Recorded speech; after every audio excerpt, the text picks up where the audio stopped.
Halo teman-teman, selamat datang di channel YouTube Apotik Sinar Sehat. Di video kali ini saya akan membahas mengenai asma. Ada beberapa yang mengalami gangguan asma, mulai dari bayi sampai dewasa. Hal ini disebabkan karena faktor keturunan ataupun karena alergi. Asma adalah penyakit kronis pada saluran pernapasan yang ditandai dengan sesak. Jadi rasa sesak di dada seperti kalau kita orang normal ini kan kita menghirup udara biasa-biasa aja, tetapi kalau untuk orang yang menderita penyakit asma itu untuk bernapas itu susah. Jadi dadanya ini terasa sesak seperti satu-satu napasnya. Nah, akibatnya apa? Akibatnya orang-orang yang mempunyai riwayat sesak itu terjadinya peradangan dan penyempitan pada saluran napas. Asma dapat diderita oleh golongan usia dari bayi sampai usia dewasa. Penderita asma ini memiliki saluran pernapasan yang lebih sensitif dibandingkan dengan kita yang normal. Ketika paru-paru terpapar pemicu asma, maka otot-otot di saluran pernapasan akan terasa kaku, sehingga membuat salurannya menjadi menyempit. Jika penderita asma, biasanya produksi dahaknya itu menjadi banyak pada saat gejala asma itu kambuh. Ada berbagai faktor penyebab terjadinya asma. Yang pertama adalah karena asap rokok. Jadi misalnya seseorang yang sering terkena asap rokok itu bisa menyebabkan terjadinya asma. Kemudian yang kedua adalah debu, misalnya alergi debu. Jadi jika misalnya ruangan tersebut banyak debu dan ternyata orang tersebut mempunyai riwayat asma, itu bisa menyebabkan sesak napas. Kemudian bulu hewan. Mengapa orang-orang yang mempunyai riwayat asma dilarang untuk memelihara hewan? Karena dengan adanya bulu-bulu hewan ini bisa menyebabkan asma tersebut kambuh. Kemudian udara dingin. Ternyata cuaca ini juga bisa menyebabkan penderita asma ini asmanya menjadi kambuh. Kemudian selanjutnya adalah infeksi virus. Jika seseorang terkena infeksi virus atau masuk ke dalam tubuh, ternyata itu juga bisa menimbulkan asma. Kemudian paparan zat kimia. Jika seseorang menderita asma dan ternyata pemicunya itu terkena tubuhnya, maka penderita asma itu akan sulit untuk bernapas, kemudian terjadinya batuk kering, mengi, kayak ngik gitu, kemudian rasa sesak dan nyeri di dada. Untuk pengobatan asma, biasanya diberikan obat-obat untuk meredakan gejala asmanya tersebut. Tujuan diberikan pengobatan adalah untuk meredakan gejala, kemudian untuk mencegah kekambuhan asma, serta mengurangi pembengkakan dan penyempitan pada saluran napas. Biasanya kalau asma tersebut kambuh, biasanya terjadi reaksi peradangan atau pembengkakan di saluran pernapasannya. Pengobatan yang biasa dilakukan biasanya diberikan seperti obat-obatan untuk asmanya, kemudian diberikan inhaler untuk asma, nebulasi itu juga bisa, ataupun bisa juga operasi. Tetapi kalau misalnya operasi itu tentunya asmanya sudah pada tingkat yang parah ya teman-teman. Tapi kalau misalnya memang dari riwayat dari orang tua itu biasanya diberikan obat-obatan. Untuk penderita asma ini biasanya tidak bisa langsung sembuh ya teman-teman, atau bahkan tidak bisa sembuh. biasanya cuma misalnya untuk mencegah supaya asma tersebut tidak kambuh, yaitu dengan diberikan obat-obatan, kemudian inhaler ataupun nebulizer. Nah, jika misalnya ada pasien nih mempunyai riwayat keluarga yang asma ataupun asma, itu bisa dicegah supaya asma tersebut tidak kambuh, yaitu dengan cara vaksinasi influenza atau pneumonia. Kemudian pasien tersebut juga harus pemicu terjadinya dia terserang asma itu apa, dan itu bisa dicegah supaya tidak penyakit asmanya ini tidak kambuh. Misalnya nih alergi bulu hewan. Nah, otomatis orang tersebut harus menghindari memelihara hewan. Kemudian jangan lupa juga untuk selalu kontrol ke dokter supaya lebih dilakukan pemeriksaan-pemeriksaan yang bisa membantu penyembuhan pada penyakit asma. Kemudian selain hal-hal tersebut, misalnya seperti asap rokok, kemudian debu, ataupun bulu binatang, dan lain-lain, ternyata ada juga pemicu terjadinya asma, yaitu terpapar oleh alergen, kemudian kondisi cuaca tertentu, ruangan yang lembab. Nah, ruangan yang lembab ini juga bisa menimbulkan asma.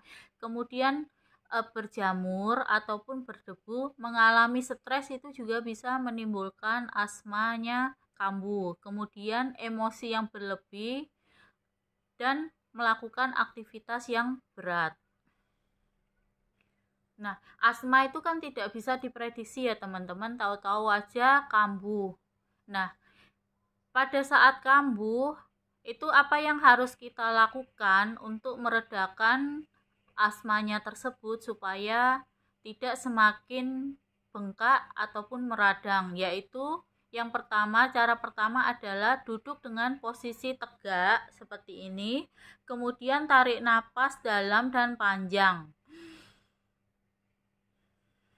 Seperti itu, kemudian tetap tenang, jangan tegang, kemudian segera hindari pencetus, minum secangkir kopi atau teh hangat, kemudian cari pelega pernapasan yang dibawa penderita. Jadi untuk penderita asma ini harus selalu sedia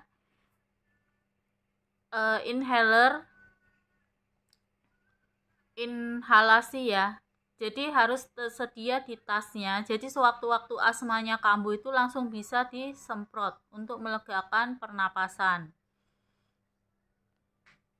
Untuk kamu yang penderita asma, sebaiknya segera diatasi ya teman-teman, karena penyakit asma ini merupakan penyakit yang berbahaya. Penyakit ini dapat membatasi kemampuan seseorang untuk beraktivitas. Tentunya kalau misalnya asmanya kambuh kan otomatis aktivitasnya akan terganggu. Kemudian juga asma yang tidak terkontrol dapat menyebabkan komplikasi yang berujung kematian. Sehingga diperlukannya obat untuk mengontrol asma tersebut. Untuk asma sendiri, penyakit asma ini tidak menular ya teman-teman, jadi nggak perlu takut kalau berdekatan dengan penderita asma. Ada beberapa makanan yang harus dihindari pada penderita asma, yaitu yang pertama adalah buah-buahan kering. Jadi untuk penderita asma sebaiknya dihindari mengkonsumsi buah-buahan kering. Kemudian yang kedua adalah udang. Kemudian yang ketiga adalah acar. Kalau misalnya teman-teman suka makan acar, sebaiknya sekarang dikurangi jika menderita asma.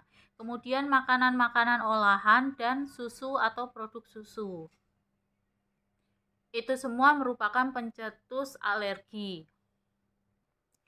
Kemudian berapa lama sih asma ini bisa sembuh atau kambuh? Biasanya asma ini bisa sehari bisa langsung sembuh ataupun beberapa hari baru sembuh teman-teman. Kemudian apakah asma ini tanpa obat apakah bisa sembuh? Ternyata asma ini tanpa obat tidak bisa sembuh teman-teman. Jadi harus ada bantuan dari obat-obatan. Seperti yang tadi saya sebutkan bahwa asma ini bisa diderita oleh anak-anak. Nah, ciri-ciri jika anak-anak tersebut mengalami asma ataupun asmanya kambuh biasanya disertai dengan sesak napas, kemudian sesak napas yang hebat, kemudian juga si kecil ini akan kekurangan oksigen, bahkan jika dibiarkan maka sekitar mulut ini warnanya biru, kemudian ada juga kejang, tidak sadar, bahkan dapat memicu kematian. Sehingga jika ada riwayat asma dari orang tua, takutnya anak tersebut juga terkena asma, sehingga sebagai orang tua perlu mengetahui ciri-ciri ataupun gejala misalnya asmanya kambuh pada anak-anak supaya bisa langsung diatasin.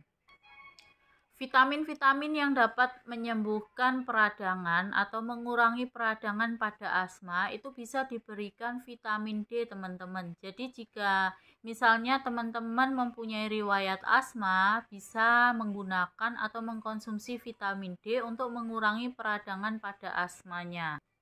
Kemudian selain dari vitamin D, mengkonsumsi kafein atau teh itu juga bisa mengurangi asma ya teman-teman. Yaitu pada saat asmanya menyerang bisa diminumkan teh ataupun kopi hitam. Untuk obat-obatan sendiri yang bisa dikonsumsi pada saat penyerangan asma itu ada dua jenis, yaitu obat asma jangka pendek atau pereda cepat dan obat asma jangka panjang.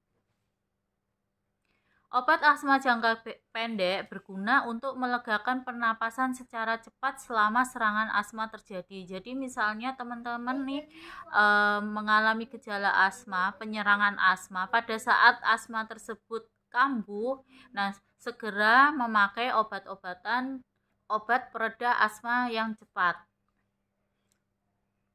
Sedangkan untuk pereda asma yang jangka panjang itu biasanya fungsinya untuk mengendalikan peradangan di paru-paru. Jadi supaya paru-parunya itu tidak terjadi peradangan ataupun pembengkakan. Jadi ada dua ya teman-teman. Jadi yang pertama adalah obat pereda asma jangka pendek dan yang kedua pereda obat jangka panjang. Nah, sekarang saya mau jelaskan obat-obatan apa saja itu. Yang pertama adalah Symbicort. Untuk obat-obatan penderita asma itu ada dua, yaitu obat pengontrol dan obat dalam jangka pendek. Yang dimaksud dengan obat pengontrol adalah obat yang dikonsumsi dalam jangka waktu yang lama. Sedangkan untuk obat jangka pendek itu dikonsumsi pada saat terjadi penyerangan asma atau asmanya kambuh. Nah, obat-obat apa saja? Contohnya adalah obat pengontrol dan obat jangka pendek. Di sini adalah contohnya obat kortikosteroid. Obat kortikosteroid ini merupakan obat asma jangka panjang yang dianggap paling efektif untuk mengontrol gejala dan mengurangi frekuensi munculnya serangan asma. Obat asma ini bekerja dengan cara mengurangi peradangan di saluran pernapasan. Obat kortikosteroid ini bisa dikonsumsi dalam hitungan minggu ataupun bulan bahkan tahunan. Kemudian yang kedua adalah obat agonis beta kerja lambat atau long acting beta agonis. Obat ini dapat mencegah munculnya gejala asma dengan cara menjaga saluran pernapasan tetap terbuka setidaknya selama 12 jam. Meski dapat membantu mencegah terjadinya serangan asma, ternyata obat ini tidak dapat meredakan peradangan pada saluran pernapasan layaknya kortikosteroid. Sehingga obat long acting beta agonis ini biasanya dikombinasi dengan obat kortikosteroid untuk mendapatkan terapi yang tepat. Kemudian yang ketiga adalah pengubah leukotriene atau leukotriene modifier. Obat asma ini mampu mengurangi frekuensi munculnya gejala asma dengan cara menghambat kinerja leukotriene, yaitu senyawa kimia di dalam sistem imun tubuh yang dapat menimbulkan peradangan dan penyempitan saluran pernapasan. Pengubahan leukotriene ini dapat mencegah terjadinya asma dengan baik dan bahkan efeknya bisa bertahan 2-4 jam. Obat ini dalam bentuk tablet dan dalam bentuk tablet kunyah. Tetapi dalam penggunaan obat leukotriene ini harus hati-hati karena pasien tersebut dapat terjadi halusinasi dan perasaan yang gelisah sehingga harus dengan resep dokter. Sekarang adalah obat-obat dengan cara kerja cepat. Yaitu yang pertama adalah short acting beta agonis atau agonis beta kerja cepat. Ini termasuk golongan obat bronchodilator. Namun, agonis beta jenis ini dapat melegakan saluran pernapasan dengan sangat cepat sehingga berbagai keluhan serangan asma dapat reda dalam waktu yang singkat. Kemudian yang kedua, cara kerja cepat juga adalah ipratropium. Ipratropium ini sering diresepkan untuk penderita bronkitis kronis dan emfisema. Namun obat ini juga dapat digunakan untuk serangan asma. Ipratropium ini mampu melepaskan otot-otot sekitar saluran pernapasan yang mengencang saat asma kambuh, sehingga penderita asma dapat bernapas dengan lancar. Dan ini adalah contoh-contoh obatnya. Tubuheller. Jadi yang dimasukkan ke dalam mulut itu Symbicort Tubuheller itu digunakan pada saat asmanya kambuh, teman-teman, pada saat penyerangan asma atau bahasa gampangnya itu pada saat asmanya itu kambuh langsung dimasukkan Symbicort Tubuheller ini ke dalam mulut. Symbicort Tubuheller adalah obat asma hirup yang digunakan ketika terjadi serangan asma. Obat ini digunakan sebagai pertolongan pertama sehingga sebaiknya selalu dibawa. Jadi kalau misalnya teman-teman nih seperti kita tahu kalau asma itu kan tidak tahu kapan kambuhnya. Jadi otomatis Symbicort Tubuheller ini harus selalu sedia di tas teman-teman. Jadi pada saat asmanya kambuh langsung hirup Symbicort Tubuheller ini. Symbicort Tubuheller mengandung budesonide dan formoterol. Budesonide ini berfungsi atau bekerja dengan meredakan peradangan di saluran pernapasan. Sedangkan formoterol merelaksasi otot-otot di saluran pernapasan. Jadi maksudnya di sini adalah kandungan dua zat aktif di dalam Symbicort Tubuheller ini. Yang pertama adalah fungsinya untuk meredakan peradangan pada saluran pernapasan pada saat asma kambuh itu terjadi peradangan, dan budesonide ini adalah untuk mengurangi peradangan pada saat asmanya tersebut kambuh. Kemudian zat kedua adalah formoterol adalah untuk merelaksasi, jadi ototnya itu supaya relaksasi, supaya nggak tegang lagi, dikasih zat aktif formoterol ini untuk merelaksasi otot-otot di saluran pernapasan supaya tidak tegang ataupun cepat gini loh teman-teman. Dengan adanya kedua zat tersebut diharapkan saluran pernapasan itu bisa melebar. Jadi yang awalnya menyempit itu jadi melebar. Kemudian serta aliran udara dari dalam paru-paru menjadi lebih lancar. Jadi yang awalnya menyempit otomatis aliran darah ke paru-paru itu kan susah untuk bergerak ya teman-teman. Dengan adanya kedua kandungan ini dia menjadi melebar sehingga aliran darahnya itu menjadi lancar. Nah, untuk Symbicort tubular ini efeknya cepat ya teman-teman. Jadi pada saat teman-teman langsung menggunakan itu langsung terjadi efek untuk mengurangi peradangan dan merelaksasinya. Selain untuk asma, Symbicort Tubuheller ini juga dapat digunakan untuk melegakan pernapasan pada penderita penyakit obstruktif kronik. Kemudian obat yang kedua adalah Ventolin inhaler. Ventolin inhaler adalah obat hirup cepat yang juga dimanfaatkan untuk meredakan serangan asma. Obat ini digunakan untuk mencegah serangan asma yang dipicu oleh olahraga ataupun aktivitas berat. Jadi misalnya asmanya itu kambuh pada saat tertentu, misalnya barusan olahraga ataupun pada saat olahraga dengan melakukan olahraga yang keras, ternyata asmanya kambuh. Jadi bisa menggunakan Ventolin inhaler ini.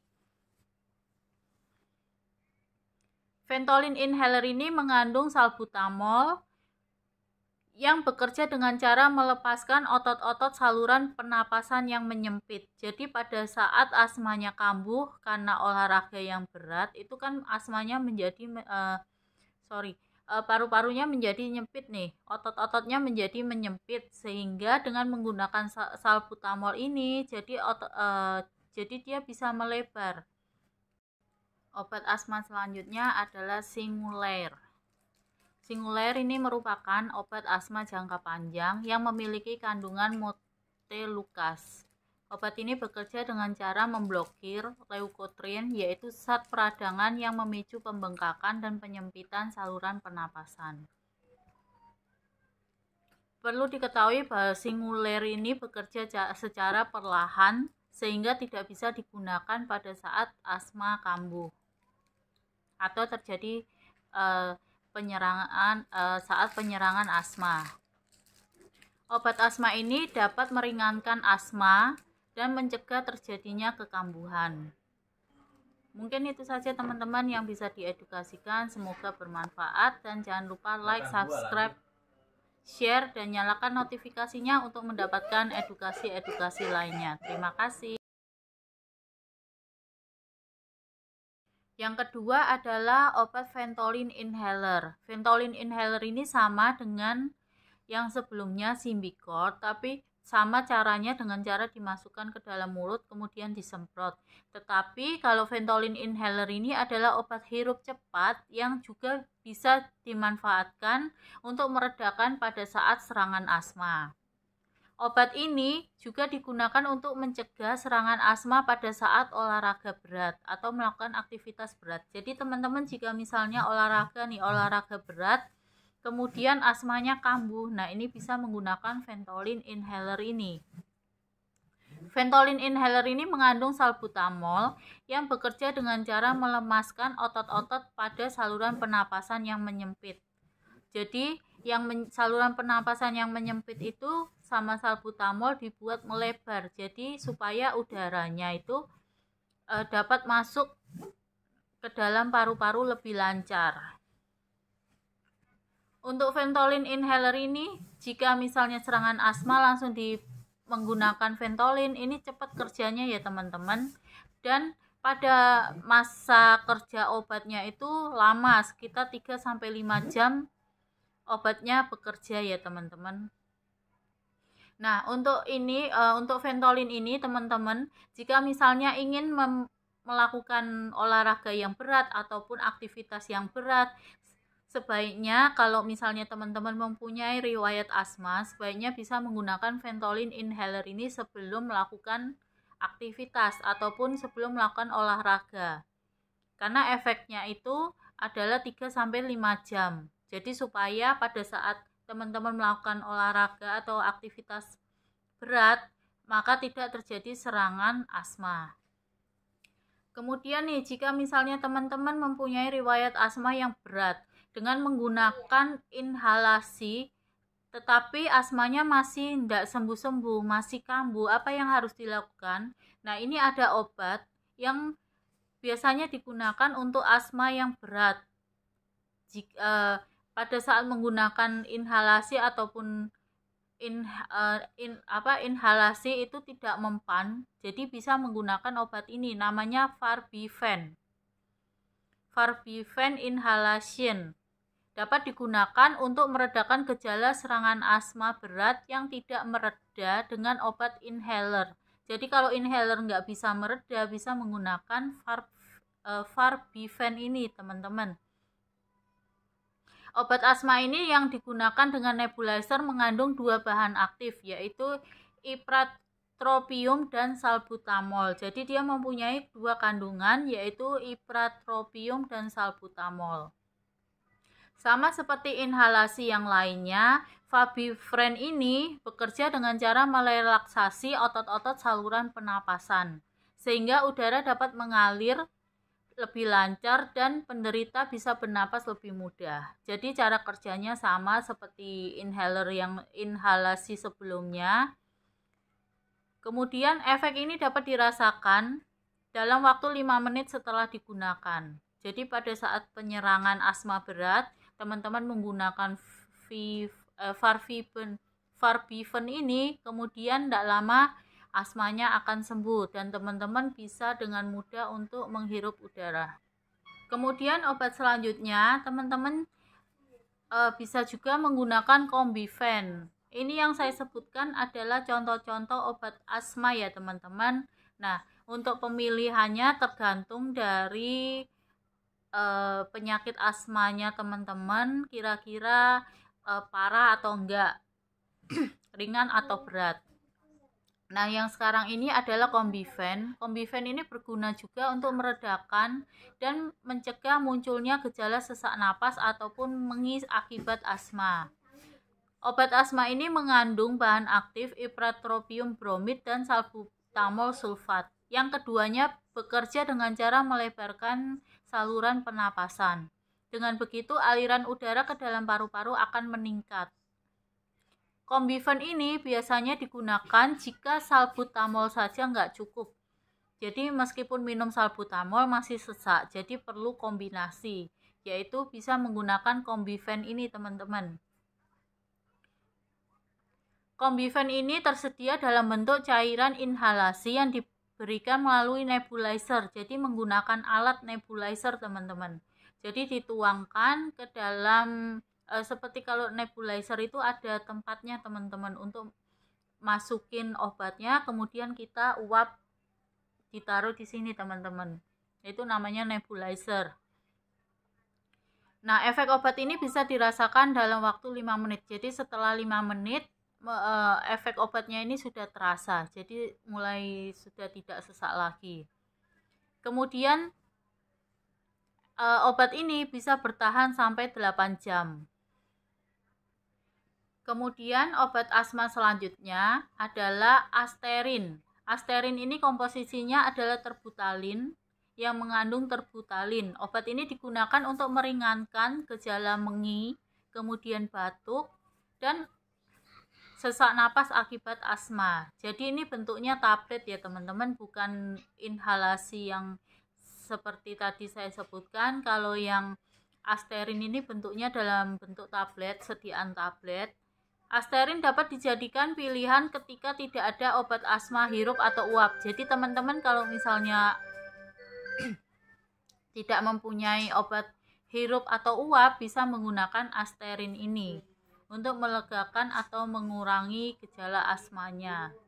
Asterin bekerja dengan cara melebarkan saluran pernapasan sehingga aliran udara lebih lancar. Jadi semua obat asma itu adalah untuk melebarkan saluran pernapasan.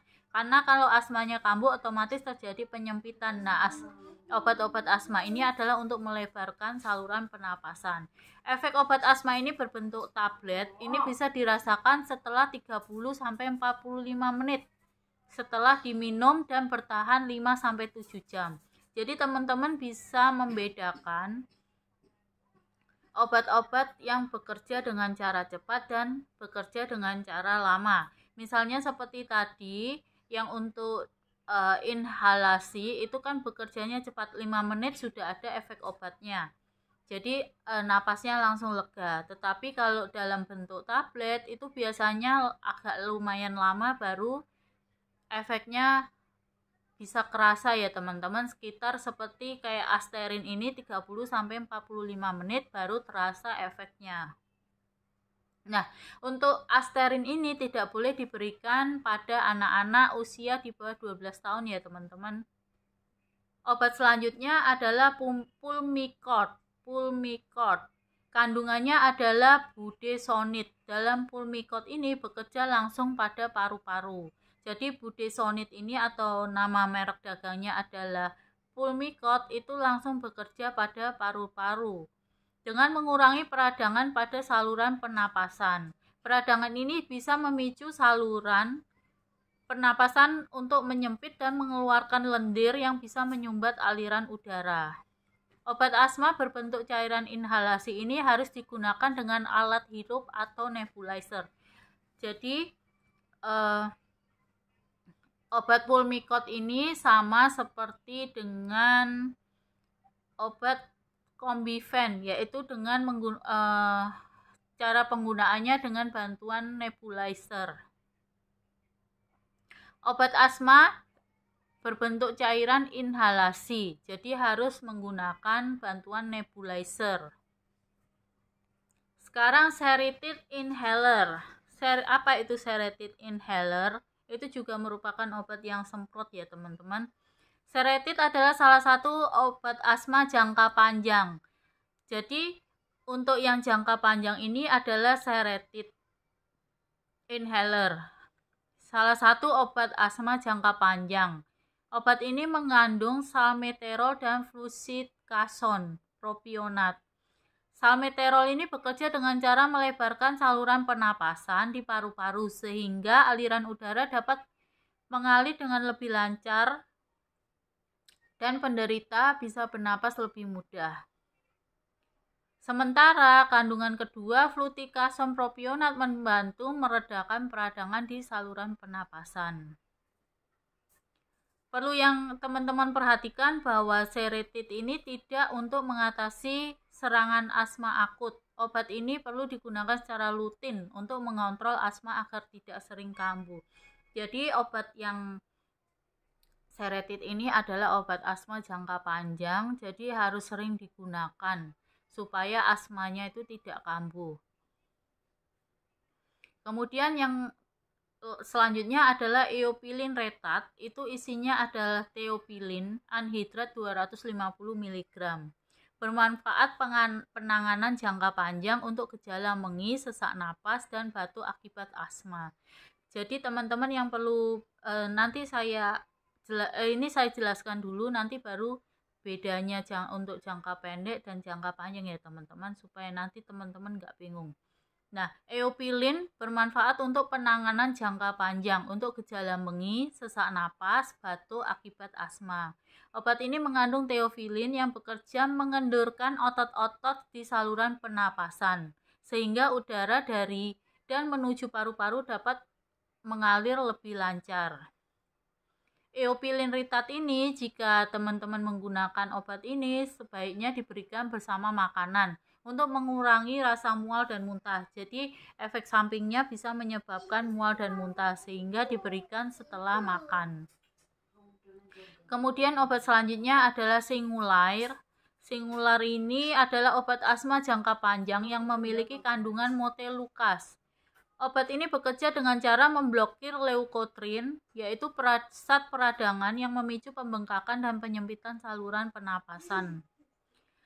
Perlu diketahui bahwa Singulair bekerja secara perlahan sehingga tidak bisa digunakan meredakan serangan asma. Jadi obat Singulair ini adalah obat asma jangka panjang, sehingga pada saat asmanya kambuh itu tidak bisa menggunakan obat ini.